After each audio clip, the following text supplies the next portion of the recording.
जय हिंद साथियों, जय हिंद विद्यार्थियों। मैं मनीषा शर्मा, मेरे चैनल का नाम है study IQ 140 with Manisha Sharma. हम अभी फिलॉसफी दर्शन शास्त्र की क्लास ले रहे हैं। आज से हम नई क्लास मनोविज्ञान की क्लास भी प्रारंभ कर रहे हैं। ये साइकोलॉजी जो सब्जेक्ट है हमारा, वो हमारे चाहे वो फर्स्ट ग्रेड हो, सेकंड ग्रेड हो, रिट का एग्जाम हो या सी टैट एग्जाम हो, जितने भी टैट स्टेट गवर्नमेंट की जितने भी टैट के एग्जाम होते हैं, वहाँ हमारी साइकोलॉजी की बहुत ही महत्वपूर्ण भूमिका होती है। तो साइकोलॉजी आपके हर एग्जाम में आती है। साइकोलॉजी जो भी जितने भी टीचर्स से रिलेटेड जितने भी एग्जाम होते हैं, उन वैकेंसी में साइकोलॉजी का बड़ा वेटेज होता है। तो आज से हम स्टार्ट करेंगे शिक्षा मनोविज्ञान। शिक्षा मनोविज्ञान, शिक्षा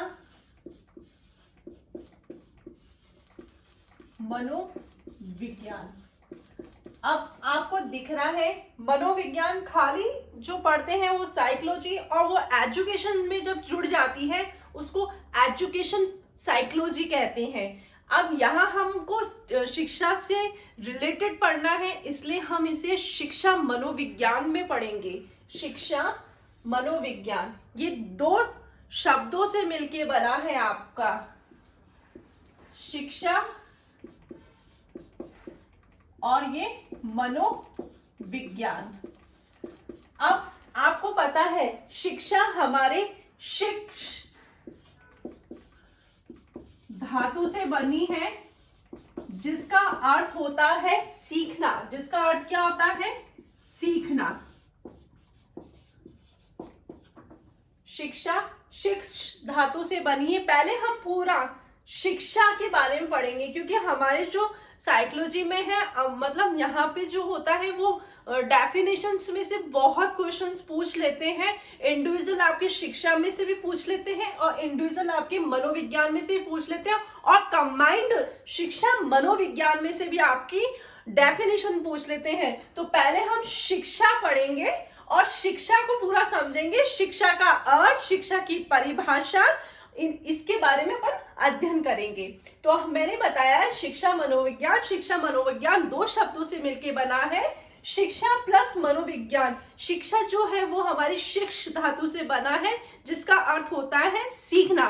अब ये आपको मैं ना जैसे जैसे पढ़ाती जाती हूँ वैसे वैसे आप नोट डाउन भी करते जाइए, क्योंकि मैं पूरी साइकोलॉजी आपको नोट्स फॉर्म में, और आपकी जो मतलब नोट्स बन जाए उस हिसाब से मैं आपको पढ़ाती रहूंगी। तो जब जब मैं बोलूँ ना, आप इसका स्क्रीनशॉट ले लीजिए या इसको नोट डाउन कर लीजिए। आप उसको साथ के साथ में उतारते भी जाना या नोट करते जाना। तो आप इसका स्क्रीनशॉट ले लीजिए। ये आपकी स्टार्ट से एंड तक पूरी साइकोलॉजी में कंप्लीट कराने वाली हूँ। तो आप अभी से अपना एक अलग से रजिस्टर बना लीजिए, अलग से नोट डाउन करने के लिए नोट कॉपी बना लीजिए। आपको पूरी साइकोलॉजी में नोट्स आपको मैं पूरी करवाऊंगी, और आप उसको पूरा ही अपने नोट्स तैयार करते जाना। और आप जैसे जैसे इसको मतलब छोड़ोगे, कल के लिए छोड़ोगे, तो ये आपका छूटता जाएगा और आपको समझने में आसानी से आ जाएगा।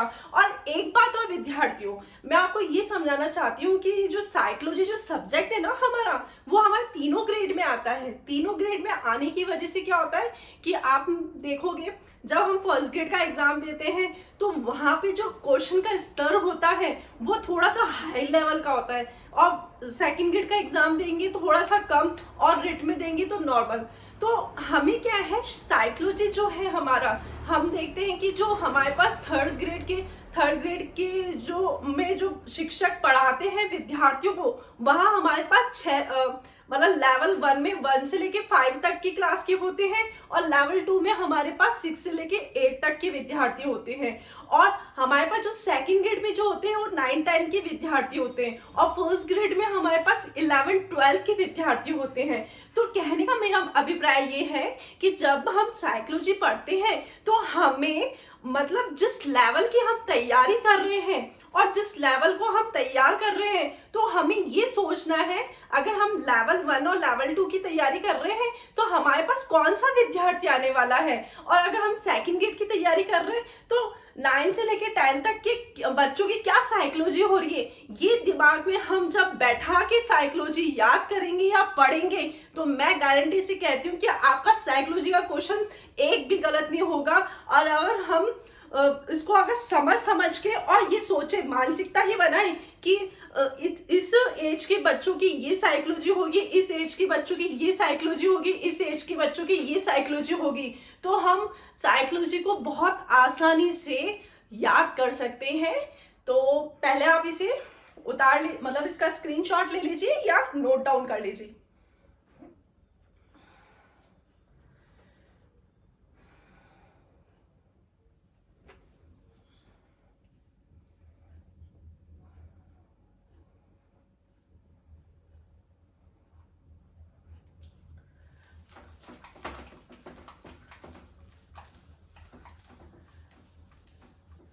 अब हमने इसमें लिया है शिक्षा। शिक्षा जो हमारे शिक्ष धातु, जिसका अर्थ होता है सीखना, जिसका अर्थ होता है हमारा सीखना।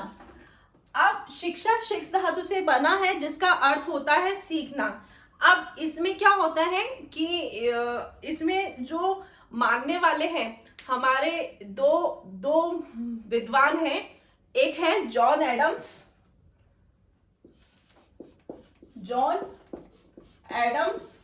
जिसने शिक्षा को द्विप्रक्रिया कहा है, और एक है हमारे विद्वान जॉन डीवी, जिसने शिक्षा को त्रिप्रक्रिया क्या कहा है। द्वितत्व कह लो या त्रिप्रक्रिया कह लो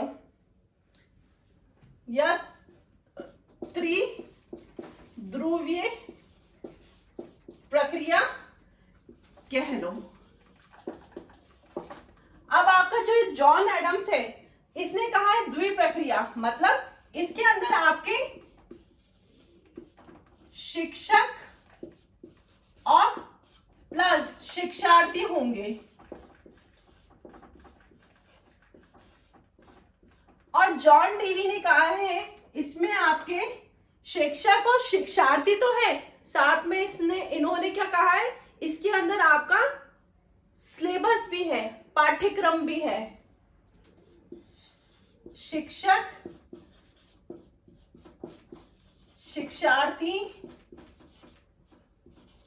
प्लस आपका पाठ्यक्रम है। जॉन डीवी ये कहते हैं अगर शिक्षक और शिक्षार्थी ही होंगे तो शिक्षक और शिक्षार्थी के बीच में कुछ तो कम्युनिकेशन होना चाहिए। और जब आप देखोगे टीचर और स्टूडेंट के बीच में एक कम्युनिकेशन उसके सब्जेक्ट का होता है, इसलिए जॉन डीवी ने शिक्षा को त्रिध्रुवीय प्रक्रिया कहा है। उनके जो कम्युनिकेशन का माध्यम है, उनके जो कम्युनिकेशन का जो साधन है वो पाठ्यक्रम है, इसलिए उन्होंने शिक्षा को त्रिप्रक्रिया कहा है। आप इसको नोट करते जाइए।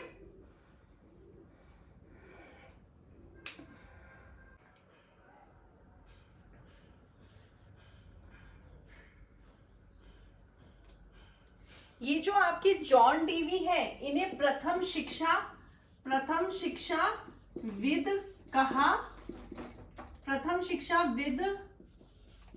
कहा है। इन्होंने जो शिक्षा के बारे में कहा है, शिक्षा कैसी होनी चाहिए, शिक्षा प्रगतिशील शिक्षा होना चाहिए, जिसपे बाल केंद्रित आधारित पे होना चाहिए, बालक प्रधान शिक्षा होनी चाहिए, बालक प्रधान शिक्षा होनी चाहिए। देखो शिक्षा को द्विप्रक्रिया आपकी जॉन एडम्स ने कहा है। अब आप द्विप्रक्रिया को कैसे याद करोगे, जब दो चीज को ऐड करते हैं तो उससे हम इसको एडम से याद करेंगे। और शिक्षा को त्रिप्रक्रिया कही है जॉन डीवी ने शिक्षा को त्रिध्रुवीय प्रक्रिया कही है। इन्होंने शिक्षक प्लस शिक्षार्थी मतलब बालक, अगर बीएड करने वाले जो विद्यार्थी हैं वहां बालक यूज में नहीं लेते, वहां शिक्षार्थी लेते हैं। और जो आप कंपटीशन एग्जाम की तैयारी कर रहे हैं वहां शिक्षक प्लस बालक प्लस पाठ्यक्रम, तो जॉन डीवी ने शिक्षक प्लस बालक प्लस पाठ्यक्रम को जोड़ा है। जॉन डीवी को प्रथम शिक्षाविद कहा है। इन्होंने प्रगतिशील शिक्षा की बात करी है, मतलब शिक्षा हमारी कैसी होनी चाहिए, बालक प्रधान होनी चाहिए। इन्होंने ही, यही एक प्रथम व्यक्ति थे जिन्होंने लोकतांत्रिक शिक्षा प्रदान करने की भी बात करी है। इन्होंने लोकतांत्रिक शिक्षा प्रदान करने की बात की है। बात ही नहीं करी है, मतलब लोकतांत्रिक शिक्षा प्रदान की है, बात नहीं करी है, शिक्षा प्रदान करने की बात की है, शिक्षा दी है। आप इसको समझ लेना। जॉन डीवी प्रथम शिक्षाविद कहा है। जॉन डीवी ने प्रगतिशील शिक्षा की बात की रही है, शिक्षा हमारी बालक प्रधान होनी चाहिए। अब जब बालक प्रधान होगी तो आपके विद्यालय में बहुत सारे बालक आएंगे, और जब बहुत सारे लोगों का समूह होता है उसको क्या कहते हैं, तंत्र, लोकतंत्र। लोगों का जो समूह होता है उसे लोकतंत्र कहते हैं। तो इसलिए इन्हें लोकतांत्रिक शिक्षा प्रदान करने की बात की गई है। या आप इसका स्क्रीनशॉट ले लीजिए एक बार।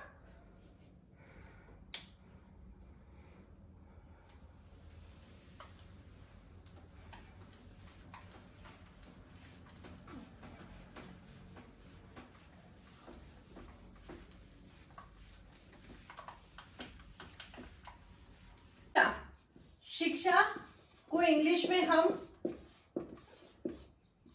एजुकेशन कहते हैं, जो हमारे एडुकेटम से बना है, जो हमारे लैटिन भाषा का, मतलब जो एडुकेटम है वो लैटिन भाषा के शब्द से बना है, एडुकेटम, जिसे ये जो है हमारा ई प्लस ड्यू को, जिसका अर्थ होता है अंदर से बाहर की ओर निकालना, बाहर की ओर निकालना।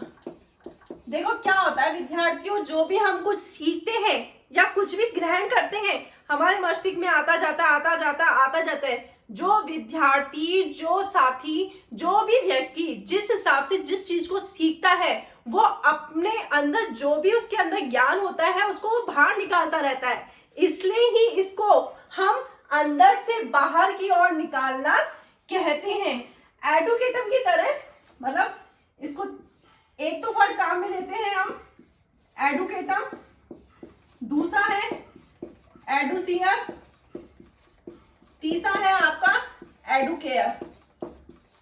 तीनों शब्द इसमें काम में लेते हैं। आरपीसी में इन दो को तो इतना खास ध्यान, मतलब इसमें से क्वेश्चन नहीं आया है, आपका एडुकेटम में से पूछ लिया गया है। एडुकेटम क्या है? एडुकेटम आपका लैटिन भाषा के शब्द का, लैटिन भाषा के शब्द लिया है। यह आप ध्यान रखना। आपका जो शिक्षा है, शिक्षा को इंग्लिश में एजुकेशन कहते हैं। एजुकेशन जो शब्द है वो हमारे लैटिन भाषा के एडुकेटम से लिया है, जिसका अर्थ होता है ई प्लस ड्यूटो, जिसका अर्थ होता है अंदर से बाहर की ओर निकालना। अब आप इसको नोट डाउन भी करते जाइए या इसका स्क्रीनशॉट भी लेते जाइए।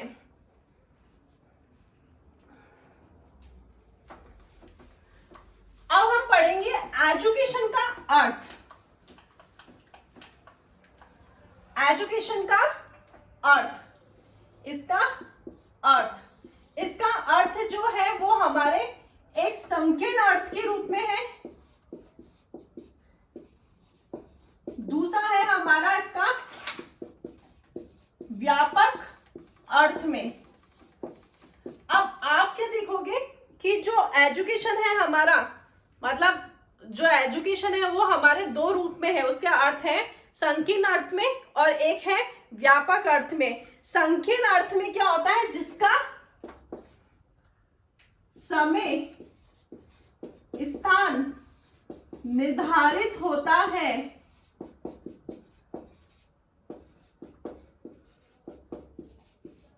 वो संकीर्ण अर्थ में हो जाता है, और व्यापक अर्थ में जिसका समय स्थान निर्धारित नहीं होता है,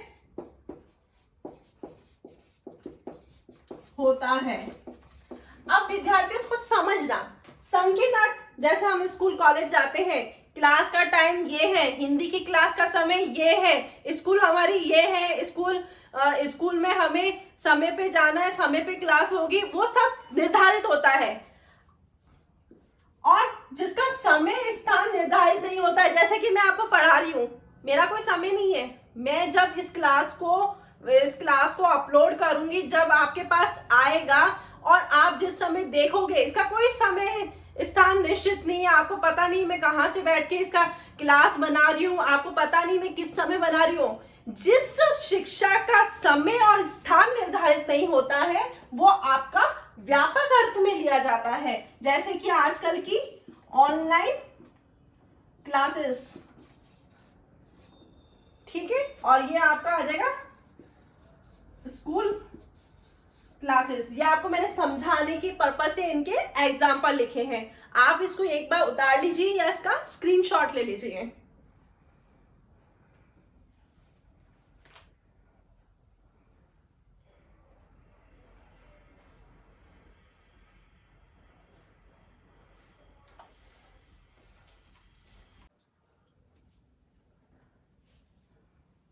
शिक्षा का अर्थ, शिक्षा का अर्थ हमने दो रूप में देखा है आपके। पहला है संकीर्ण अर्थ, दूसरा है आपका व्यापक अर्थ।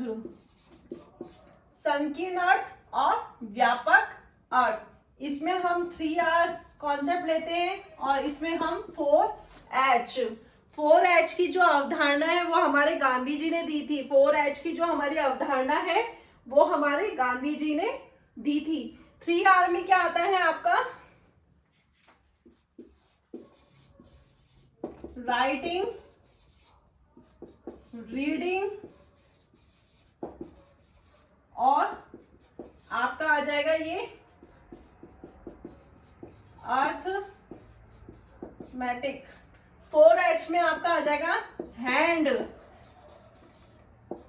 दूसरा हेड, तीसरा हेल्थ, फोर्थ है हैंड है, हेड है, हेल्थ है, हार्ट। ये आपकी गांधी जी ने अवधारणा दी थी। किसने दी थी? गांधी जी ने 4H की अवधारणा दी थी। देखो विद्यार्थियों, हमने जो एजुकेशन का अर्थ है वो दो रूप में लिया है, एक संकीर्ण अर्थ में, दूसरा व्यापक अर्थ में। संकीर्ण अर्थ में आपका 3R आता है और व्यापक अर्थ में आपका 4H आता है, राइटिंग, रीडिंग, अर्थमेटिक। और हाँ देखो, संकीर्ण अर्थ में हम जो शिक्षा का अर्थ ले रहे हैं ना, वो हमारा जिसका समय और स्थान निर्धारित होता है, जैसे कि हमारा विद्यालय, महाविद्यालय, वो भी होता है। और व्यापक अर्थ में हम जैसे 4H भी ले रहे हैं, लेकिन इसमें समय और स्थान निर्धारित नहीं होता है। जैसे कि हम जैसे कहीं पे भी हम बैठ के शिक्षा ले लेते हैं जिसका कोई समय स्थान निर्धारित नहीं होता है, और इसको हमने व्यापक अर्थ में इन 4H की अवधारणा के रूप में भी पढ़ रहे हैं, हैंड, हेड, हेल्थ, हार्ट, जो कि आपके गांधी जी ने दी थी। एक बार आप इसको नोट डाउन कर लीजिए या इसका स्क्रीनशॉट ले सकते हैं।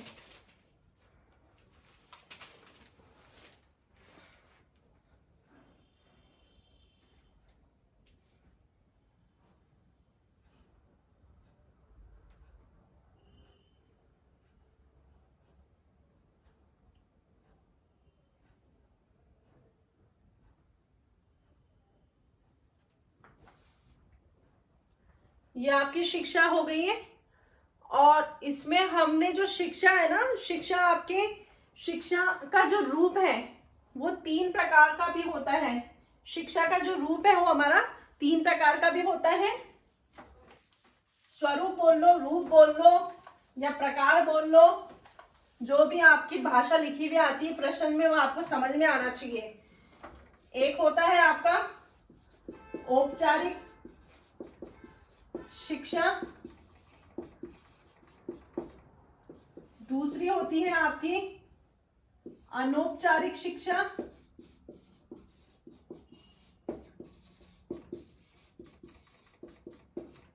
तीसरा होता है आपकी निरौपचारिक शिक्षा। शिक्षा का स्वरूप या प्रकार एग्जाम में जैसे फ्रेमिंग होगी वैसे ही इसको आपको करना है। कहीं पूछ ले स्वरूप, कहीं पूछ ले प्रकार, या शिक्षा का प्रकार, कितने प्रकार की शिक्षा होती है, तो आपको समझ में आना चाहिए। पहले आप इसका नोट डाउन कर लीजिए।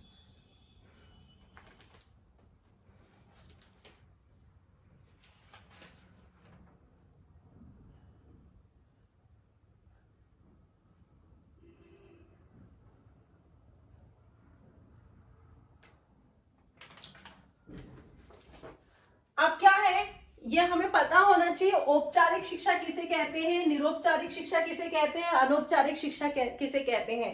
देखो औपचारिक जिसे हम फॉर्मल एजुकेशन भी कहते हैं, जिसमें समय स्थान निर्धारित होता है, वो आपकी औपचारिक शिक्षा है। निर्धारित होता है औपचारिक शिक्षा है, जैसे आपका स्कूल और महाविद्यालय। अब अनौपचारिक शिक्षा क्या होता है, जिसमें समय और स्थान निर्धारित नहीं होता है। तो इसमें शिक्षा देने वाले कौन हुआ है, जिसमें आपका समय और स्थान निर्धारित नहीं है, तो वहां हमें शिक्षा कैसे मिलेगी। जिसमें आपका समय स्थान निर्धारित नहीं होता है, इसमें आता है आपका परिवार, समुदाय, समाज। ये होता है आपका अनौपचारिक शिक्षा, जिसमें समय स्थान कोई निर्धारित नहीं होता है। वो होती है हमारी अनौपचारिक शिक्षा, जिसमें आपका आता है परिवार, समाज, समुदाय। निरौपचारिक शिक्षा, इसमें भी आपका समय और स्थान निर्धारित नहीं है। नहीं, समय स्थान मतलब पर्टिकुलर आपकी फॉर्मल एजुकेशन की तरह समय स्थान निर्धारित नहीं होता है, लेकिन इसको हम शिक्षा हम किसी संस्था से या किसी किसी संस्था से हम इसको एजुकेशन लेते हैं, जहां से हम डिग्री, जो मान्यता प्राप्त जो संस्था होती है वहां से हम डिग्री लेते हैं या अध्ययन करते हैं, वो हमारी निरौपचारिक शिक्षा में आता है।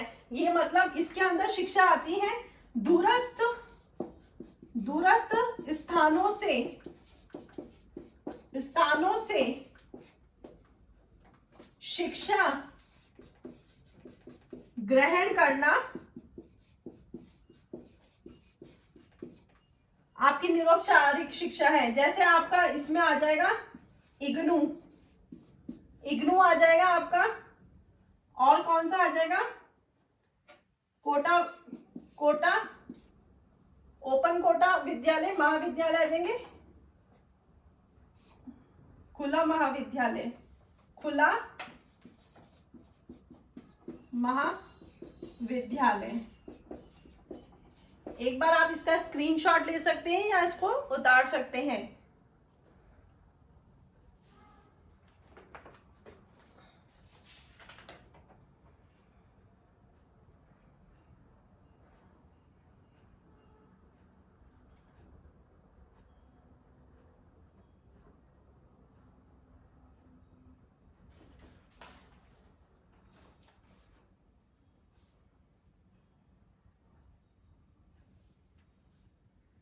निरौपचारिक शिक्षा में आपका समाचार पत्राचार ये भी आता है, समाचार पत्राचार भी आता है। ठीक है, हमने देखा शिक्षा का जो स्वरूप है, शिक्षा का जो प्रकार है, वो हमने 3 भागों में बांटा है। औपचारिक शिक्षा, अनौपचारिक शिक्षा, निरौपचारिक शिक्षा। औपचारिक शिक्षा वह होती है जिसके अंदर समय स्थान निर्धारित होता है, जैसे हमारा स्कूल, कॉलेज आदि। और अनौपचारिक शिक्षा वो होती है जिसमें समय स्थान निर्धारित नहीं होता है, जैसे हम शिक्षा ग्रहण करते हैं परिवार, समाज, समुदाय से। और निरौपचारिक शिक्षा वो होती है जिसके अंदर समय स्थान निर्धारित नहीं होता है, लेकिन हम दूरस्थ स्थानों से शिक्षा ग्रहण कर सकते हैं, या हम उनको पत्राचार के माध्यम से शिक्षा ले सकते हैं, समाचार के द्वारा ले सकते हैं। जैसे इसमें आपका इग्नू आ जाएगा, ओपन विद्यालय आ जाएंगे, ये आ जाएंगे। आप इसका स्क्रीनशॉट ले लीजिए ना। और आज की क्लास यही समाप्त होती है। कल हम शिक्षा मनोविज्ञान जिसमें हम शिक्षा की परिभाषा पढ़ेंगे, और मनोविज्ञान, मनोविज्ञान का अर्थ और मनोविज्ञान की परिभाषा पढ़ेंगे। जय हिंद साथियों, नमस्कार।